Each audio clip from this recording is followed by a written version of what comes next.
할렐루야. 주님께서 부어주시는 사랑과 은혜와 평강이 오늘 예배로 나오신 모든 성도님들 위해 함께 하시기를 축복합니다. 3월 16일 토요일 아침 예배를 주님 앞에 드리겠습니다. 함께 조용한 기도 드리시겠습니다. 이 시간도 우리와 함께 하시고 우리의 삶을 주관하시는 우리의 알파와 오메가 되어주신 주님 앞에 우리가 예배로 나아옵니다. 오늘 하루의 시작을 주님께 맡기고 우리의 하루의 마무리를 주님께 맡기고 그렇게 우리 하루의 모든 순간을 주님께 의지하고자 예배로 나옵니다. 이 시간 우리의 마음 받아주시고 온전한 예배로 나아갈 수 있도록 이끌어 주시옵소서. 이 모든 예배를 주관하시고 인도하시는 우리 주님 예수 그리스도의 이름으로 기도드렸습니다. 아멘. 오늘 함께 고백할 시편의 찬양은 시편 18편 28절에서 29절까지의 말씀입니다. 주께서 나의 등불을 켜시며 여호와 내 하나님이 내 흑암을 밝히시리이다.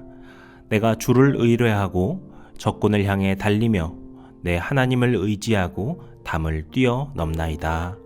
아멘. 오늘 우리에게 주시는 하나님의 말씀은 마가복음 12장 13절에서 27절까지의 말씀입니다.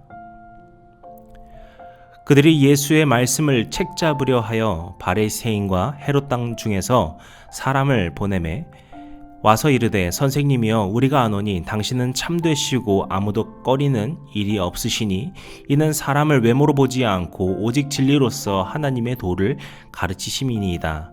가이사에게 세금을 바치는 것이 옳으니까 옳지 아니하니까 우리가 바치리이까 말리이까 한데 예수께서 그 외식함을 아시고 이르시되 어찌하여 나를 시험하느냐 데나리온 하나를 가져다가 내게 보이라 하시니 가져왔거늘 예수께서 이르시되 이 형상과 이 글이 누구의 것이냐 이르되 가이사의 것이니이다. 이에 예수께서 이르시되 가이사의 것은 가이사에게 하나님의 것은 하나님께 바치라 하시니 그들이 예수께 대하여 매우 놀랍게 여기더라. 부활이 없다 하는 사두개인들이 예수께 와서 물어 이르되 선생님이여 모세가 우리에게 써주기를 어떤 사람의 형이 자식이 없이 아내를 두고 죽으면 그 동생이 그 아내를 취하여 형을 위하여 상속자를 세울지니라 하였나이다. 7형제가 있었는데 마지가 아내를 취하였다가 상속자가 없이 죽고 둘째도 그 여자를 취하였다가 상속자가 없이 죽고 셋째도 그렇게 하여 7이 다 상속자가 없었고 최후의 여자도 죽었나이다. 7사람이 다 그를 아내로 취하였으니 부활 때 곧 그들이 살아날 때 그 중에 누구의 아내가 되리이까? 예수께서 이르시되 너희가 성경도 하나님의 능력도 알지 못함으로 오해함이 아니냐? 사람이 죽은 자 가운데서 살아날 때에는 장가도 아니가고 시집도 아니가고 하늘에 있는 천사들과 같으니라. 죽은 자가 살아난다는 것을 말할진대 너희가 모세의 책 중 가시나무 떨기에 관한 글에 하나님께서 모세에게 이르시되 나는 아브라함의 하나님이요 이삭의 하나님이요 야곱의 하나님이로라 하신 말씀을 읽어보지 못하였느냐?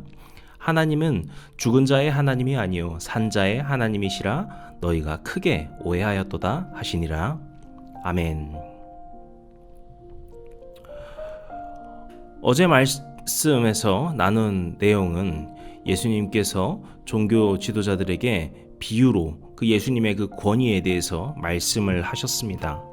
그 말씀을 들은 지도자들은 우리가 이제 예수님의 말씀을 듣고 회개해야 됐구나 라고 생각했을까요? 결코 그렇지 않았죠. 그래서 오늘 말씀해 보신 것처럼 이제 다시금 예수님께 찾아가 주님의 말씀에 꼬투리를 잡고 책 잡으려고 주님께 나아갑니다. 그래서 다시 주님께 함정을 놓는 질문을 하게 되는데 그것이 바로 14절의 질문이죠.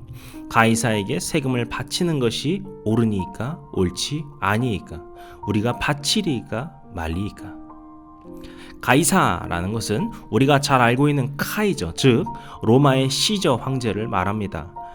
이스라엘이 로마 식민 지배를 당하면서 로마, 그러니까 가이사에게 세금을 바치게 되었는데 이것이 하나님의 백성으로서 옳느냐라고 묻는 것이죠. 이것은 어제 말씀의 질문보다 더 민감하고 예민한 질문입니다. 왜냐하면 이것은 이스라엘의 그 민족의 그 마음까지도 건드리게 되는 부분이죠.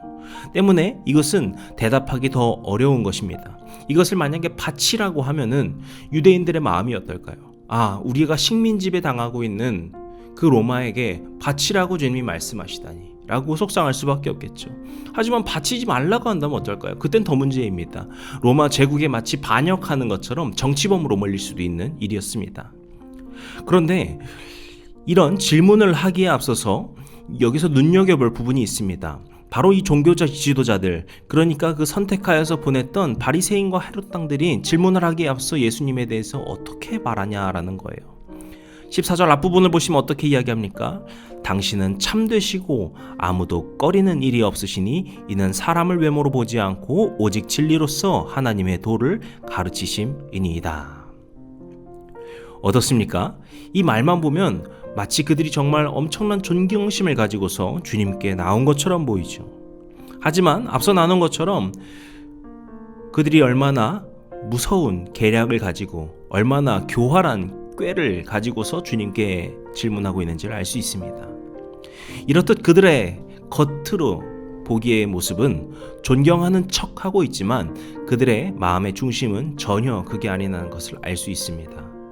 때문에 예수님께서는 그들의 속내를 아시기 때문에 그들의 외식함을 아신다라고 말씀하시죠. 그리고 15절부터 17절까지 말씀에서 보시면 아실 수 있듯이 그것을 지혜롭게 대처하십니다.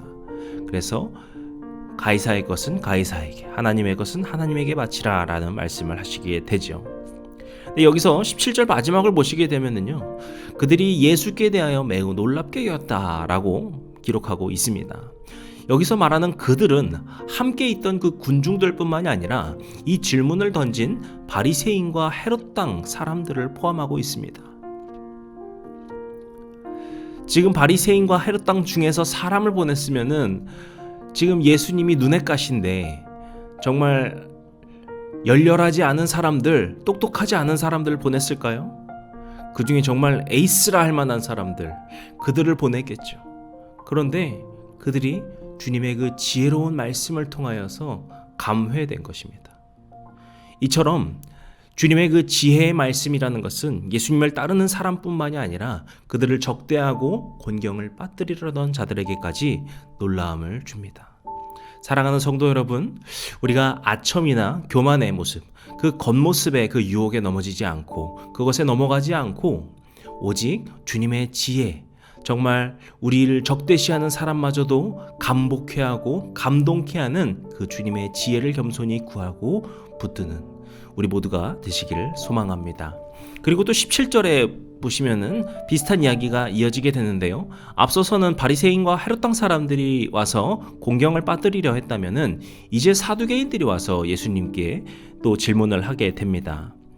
앞서 바리새인과 헤롯 당이라고 하는 사람들은 그 유대인의 그 집단들 중에서 인정받고 또 종교적으로 존경받는 지도자들이라고 볼 수 있지만 여기서 사두개인들은 성전에서 직접적인 봉사를 하고 있는, 그러니까 실질적인 종교 지도층이라고 볼 수 있습니다. 그런 그들이 주님께 나와서 성전에서 질문을 하고 있다라는 겁니다. 그것이 바로 19절부터 23절까지의 이야기죠. 그런데 그 이야기 우리가 함께 읽어봤지만 어떻게 생각하십니까? 참 현실적으로 불가능한 이야기죠. 정말 세상에 그런 일이 있기나 해? 있을 수나 있어? 싶은 일입니다. 그저 관념적으로, 이론적으로 가능한 어떤 철학적인 이야기를 가지고서 주님께 묻는 것입니다. 그런데 이때 예수님께서는 25절에서 천국에서의 일이 어떠한지를 설명하십니다. 그리고서 출애굽기 내용을 인용하시면서 26절에서 그들에게 되물으십니다. 어떻게 말씀하시죠? 하나님께서 모세에게 나는 아브라함의 하나님, 이삭의 하나님, 야곱의 하나님이라고 말씀하시는 장면을 짚으면서 이야기합니다. 27절에 하나님은 죽은 자의 하나님이 아니라 산 자의 하나님이시다. 이것이 무슨 말일까요?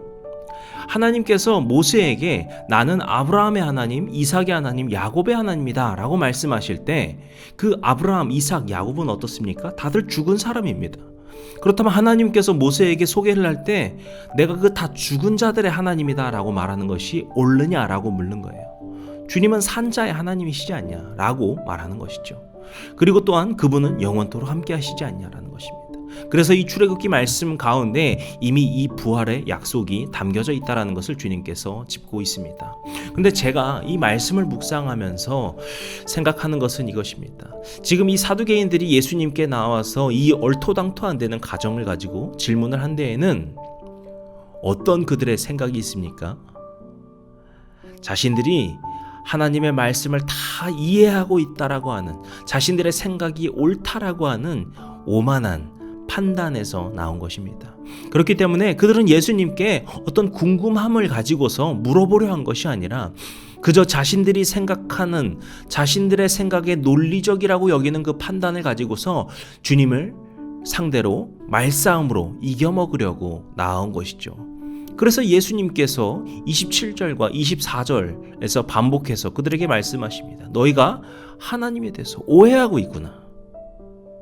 심지어 24절에서는 이렇게 말합니다. 너희가 성경도 하나님의 능력도 알지 못하는구나. 앞서 말씀드렸죠. 이 사람들이 누구라고요? 당시 성전에 가장 중추적인 실질적인 업무를 맡고 있는 종교 지도층입니다.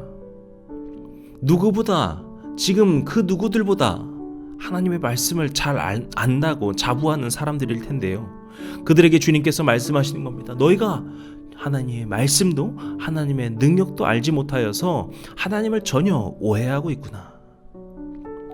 그들이 오해하고 있다는 그 말의 핵심에는 무엇이 있습니까? 너희들이 오만하구나. 너희들이 하나님을 마치 다 이해한 것처럼 교만에 빠졌구나. 너희들이 마치 하나님 말씀 위에 있는 것처럼 잘못된 생각을 갖고 있구나. 이것을 짚고 있는 것입니다. 앞서 말씀드렸습니다. 우리가 어떤 교만이나 아첨에 넘어가지 않고 주님의 지혜를 구해야 된다고 말씀드렸죠. 그 주님의 지혜를 구하는 데 가장 시작은 무엇일까요? 우리가 겸손해지는 것입니다. 저도 목회자로서 늘 이런 유혹과 이런 충동에 주의하려 합니다. 마치 내가 말씀을 다 알고 있는 것과 같은, 그래서 성도님들에게 내가 알고 있는 그것을 다 가르쳐 줄 수 있는 것처럼, 물론 전문적인 지식을 더 배웠기 때문에 제가 알 수 있는 것들이 더 있을 수 있겠죠. 하지만 우리는 주님께서 보여주시는 만큼만 알 수 있는 것입니다. 그래서 우리는 말씀을 계시라고 합니다. 주님께서 우리에게 보여주신 것, 그것을 우리가 알 수 있는 것이다.